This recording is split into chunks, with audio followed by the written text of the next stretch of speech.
keberagaman suku bangsa ini telah memiliki satu karakteristik budaya dan tradisi yang diakui oleh dunia, bahwa bangsa Indonesia adalah bangsa yang sangat ramah. Oleh karena itu ketika tiba-tiba muncul di sana sini sikap yang kontra tabiatnya, cenderung arogan, tiba-tiba ada anak bangsa ini yang bicara kasar, tiba-tiba ada di antara anak bangsa ini yang bicara keras, tiba-tiba ada di antara anak bangsa ini yang bicara kurang enak didengar. Pasti ada sebabnya. Pasti ada sebabnya. Kok ujung-ujung ada orang Indonesia ngomong kasar? Pasti ada sebabnya. Dan biasanya kalau istilah orang Sunda itu, ini bahasanya KDM, bangsa Indonesia itu layar aisan. Jadi panjang kain gendongannya, panjang kesabarannya, memaafkan, nerima, sabar. Oleh karena itu ketika muncul statement yang kasar, yang kesannya itu menyerang orang, pasti itu karena sudah ada batas kesabaran yang dilewati oleh orang-orang yang memang berbuat tidak baik terhadap mereka. Iya. Ya. Nah, ketika terjadi ketidaksabaran, tiba-tiba ngomong si A adalah anu, tanya. Dia kalimatnya tidak berdiri sendiri. Pasti karena ada penjualnya. Di bangsa ini ada pembeli yang baik. Ya. Gampang terima. Ya, ketika orang lain bicara santun, insya Allah anak bangsa ini jauh lebih santun, bisa titeni. Tetapi ketika ada orang bicara kasar, merendahkan, melecehkan kepemimpinannya, atau menganggap enteng negaranya, tidak sulit juga bagi mereka bicara yang tidak halus lagi. Iya. Nah itu yang harus disikapi. Nah tentang pernyataan Gus Fuad Pleret, satu, saya ingin sampaikan bahwa memang kelakuannya begitu, orang itu tuh begitu. Cara ngomongnya begitu ceplos. Iya. Loh kalau suruh ngomongnya santun, baik-baik itu bukan Fuad namanya. Iya. Sama dengan Gus Miftah, ini orang guyon itu Miftah. Iya. Nah, Punya brand masing-masing. punya brand masing-masing. Meskipun saya tidak setuju, tolong garis bawahi ya. Iya. Saya tidak setuju bahwa setiap yang kita rasakan itu diungkapkan seutuhnya. Mbok simpen separuh, ya kan? Simpen separuh, keluarkan separuh. Yang separuh nanti buat nanti ada harinya, gitu loh. Simpen peluru. Simpen peluru. Sih biasa saja, motong ayam kan tidak harus suaranya kenceng asal tajam goloknya. Tapi lagi-lagi memang begitu, Gus Fuad itu begitu. Nah, lalu bagaimana responnya? Respon itu akan muncul tergantung kepada siapa yang mendengarnya. Jika pernyataan itu diterima orang-orang yang lapang dada, dia tentu akan disamperin. Karena piye, gitu. Tapi kalau diterima oleh orang yang sempit juga dadanya, Sumbu pendek. ya akhirnya kan antara bensin dengan api ketemu. Kalau ada bensin, ya kita juga harus menjauhkan rokok yang sedang kita isep dari dia. Gitu loh. Nah, kalau menurut saya, ya saya tidak mengatakan Gus Fuad itu benar. Ucapannya mungkin benar, tetapi bahasanya tidak pas, gitu loh. Tapi apakah selama ini juga ada, mohon maaf ya, habaib yang tidak menjelek-jelekan bangsa Indonesia? Presiden sebut Joko Dok, gitu? Maaf lah. Gus Dur buta mata, buta hati. Teman-teman kita yang mengatakan apa Hasyim Asy'ari itu bukan apa-apa, orang bodoh kok. Nah, itu cukup banyak kok. Ya.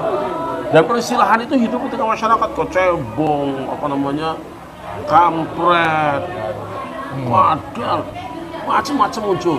Siapa sih yang mulai? Coba kita putar kembali. Iya. Yang memulai dalam ceramah-ceramahnya itu nyebut kotes, lonte, itu siapa coba? Gitu loh. Jadi mohon kita berimbang di sini. Jangan menanggapi yang terakhirnya, tapi proses kita melakukan apa selama ini. Kenapa terjadi seperti itu? Iya. Ada orang tokoh nyebut bebek lumpuh. Masya Allah. Katanya profesor. Nah ngomong kayak dokumen, nggak usah profesor, goblok juga bisa. Iya. Jadi tolonglah, kapan mau dimulai beresnya ini? Tapi panjenengan semua sudah menanam itu, menanam kebencian. Oh cuma beda pilihan gubernur, bola harus dikafir-kafir ke, cuma beda presiden, wah di musyrik ke. Iya. Termasuk yang sekarang saya banyak komentar tentang KDM ini. KDM itu agamanya sangat Islam. Bikin masjid berapa biji? Lu sampean sing ngomong tiap hari takbir, ngomong tasbih, tahlil, berapa bikin masjid? Iya. Gitu? Nggak ada apa-apanya. Uang pribadi. Nah, gitu loh. Ya, jadi menurut saya masih ada harapan lah. Coba ketemu gitu loh.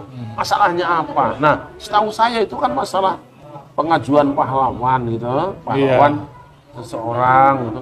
Lah itu bisa dirembukan, cuma memang bagi orang-orang semacam Fuad Bairat itu ya bisanya begitu komentarnya. Bukan berarti kami sama bahasanya. Berbeda tentu cara kami menanggapi. Gitu loh. Gitu. Iya, untuk pernyataannya dari kaum Balwi, khususnya Habib Rizik sendiri itu, menurut tanggapan Pak Kiai bagaimana? Apakah memang selayaknya Rizik itu mengatakan seperti itu? Layak nggak untuk bangsa Indonesia? Ingat ya, ketika pasukan Badar sudah saling berhadapan, ini saya ingat sejarah ini. Kaum Quraisy sudah di depan, kaum muslimin juga sudah di depan berhadapan. Senjata sudah dipegang, pedang sudah keluar, tombak sudah diangkat. Tinggal tiup trompet, Kanjeng Nabi ke depan. Kanjeng Nabi ke depan. Apa dia bilang? Saudara-saudaraku, kalau bisa kita jangan berperang. Kasihan anak-anak kita menjadi yatim, kasihan istri kita menjadi janda. Lihat, saya ingat kalimat itu, saya lupa sumbernya, tapi saya ingat itu. Bahwa walaupun umat Islam sudah ditantang, sudah berhadapan, masih memberi waktu untuk batalkan perang ini. Gitu. Dan dalam sejarah umat Islam itu tidak pernah memulai perang. Tidak pernah nantang perang. Berargumen. Ketika kehabisan argumen, sekasar apapun bahasa yang diterima Rasulullah, jawabannya manis. Jangan menghubungkan kita dengan Rasulullah loh ya. Iya. Kalau orang mirip-mirip ngono itu. Jadi memang istilahnya gini kesimpulannya, menang jadi arang, kalah jadi abu. Iya. Kalau memang sampai terjadi perang, yang jelas kerugian itu ada di bangsa kita sendiri. Ini ya. Ya. Ini persoalannya kan antara bangsa Indonesia dengan saudara-saudara kita dari kaum Ba'alwi yang ada di sini, yang kewarganegaraan mereka sendiri belum ada di Indonesia. Jadi mereka belum dianggap warga negara Indonesia. Masih statusnya WNA. WNA menurut saudara kita Subhan, karena Subhan ngobrol dengan saya, Pak Subhan, sebelum berangkat ke Mahkamah Konstitusi itu sempat ngobrol dengan saya. Saya tetap begini, tidak cukup hanya sekedar mengatakan bahwa dia belum tercatat, tapi hidupnya sekelompok orang di negeri ini menunjukkan kesetiaan terhadap Pancasila, Undang-Undang Dasar 45, NKRI dan Bhinneka Tunggal Ika. Saya kira lebih utama daripada orang yang secara formal sudah resmi tertulis tanggal sekian jadi orang Indonesia, tapi tidak punya komitmen ini, gitu loh. Kalau saya ambil jalan tengahnya, nah karena muncul keinginan untuk mengangkat seseorang menjadi pahlawan pada saat ini kalau nggak salah, Saifullah Yusuf yang ngomong kan, Cak Epul mikir kamu semua. Tidak pas waktunya. Gak bisa ngomong yang lain sampean. Bisa sampaikan ini. Apa nggak ada omongan lain? dalam kondisi masih panas persoalan nasab ini, kok sampean ujuk-ujuk menawarkan pahlawan?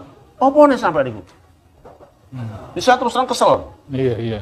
Kita sedang mencoba meredam, mendinginkan, menyejukkan supaya selesai. Semuanya selesai. Kok sampean enak menawarkan pahlawan? Itu menyinggung perasaan pribumi loh.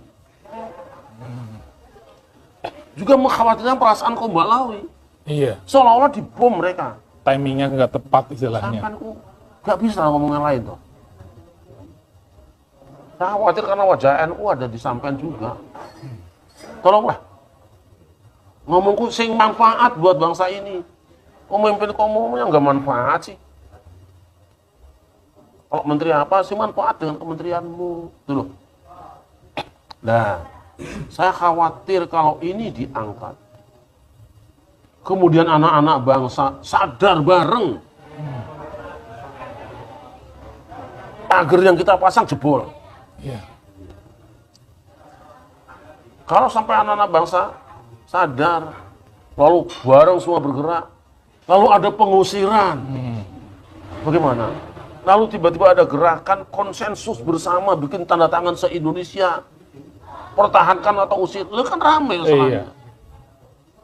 Itu bukan budaya kita.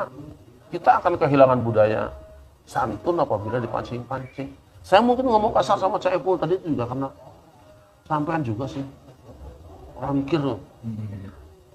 Dalam kondisi seperti ini, juga PBNU-nya juga hancur-hancuran. MUI-nya juga lumpuh. Saya nggak nyebut orang loh ya.